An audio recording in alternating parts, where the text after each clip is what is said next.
ไม่สุงค่าตอนดาวันเมื่อในขาวเตมาลาดเกี่ยวเลยลองยาสังว่าเฮาย่ามาครบยันเปว่ามาอันว่านั่นมีไว้จอมหวานจอมเวงจะไหนป้อนนำลงกว่าเซงแล่เฮาอ่ำฮู้เลยว่ามันดีมาครบเฮาเมื่อไหร่ย้อนนั้นแหละเฮาฮู้ไว้ลอกลายยศยามันในอ่ำพิษคาย้อนว่าดีเขียวงาหมานั่นมันเป็นเขียวงาอันมีกล่องมิวหนึ่งขนอสังว่ามันไหลครบใส่ที่เฮาเย้าในบ่ว่าในจึงกล่องมันนั่นก็ตีคำไว้ใส่ดีในเนื้อเฮาขนอตอนดาวันเมื่อได้เฮามาเลยเพียนกว่าจอมกันเกี่ยวเลยลองเฮาใจยาสภาวะเสยศยาแปดกล่องเขียวงาหมาก็ไหลอยู่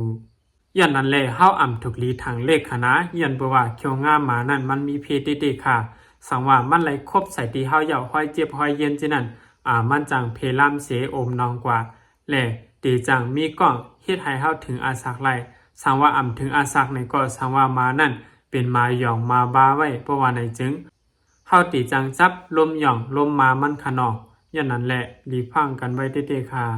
ล็อกลายยศยามันเตอ่ำหยาบคณะเมื่อพ่ออันห้องยามาครบนั่นเฮาถูกลีเอาน้ำจึงจังหมดสายเสมาหลังมาสุกเปียติห้อยเจ็บเฮานั่นให้มันแคมๆเสไว้เสนั่นก็เฮาก็วิดเอามาหมักสังเพาะถือเอาอันตึงมีอย่างมันนั่นขนอกขึ้นมาใส่ตีห้อยเจ็บเฮานั่นคณะพอเมื่ออันเฮาเอาหมักสังเพาะมาตาขึงตันๆเจ้านั่นเฮาก็ขึ้นเอาน้ำมดใสมาสุกมันล่างให้จึงจังมดใสแทงกำหนึ่งขนอกไว้สินั่นก็เอาแผ่นนั้นมดใสมาเจ็ดให้มันแห้งๆเสขึ้นเอายาน้ำเหลืองน้ำแรงนั่นขึ้นมาใส่ปันแทงกำหนึ่งค่ะย้อนเปว่ายางหมักสังเพาะนั่นมันมีถัดคันถัดคาแปดจื้อแมงแหล่มันตีจ่อยแหมตายแปดจื้อแมงอันเฮาถูกแง่มาครบนั่นคณะย้อนนั่นแหละสังว่าเฮาแง่มาครบเสเฮาเอายางหมักสังเพาะมาใส่ปันประวันในจึงเฮาอ่ำซ้ำอียาเฮกังก็ไหลอยู่คณะ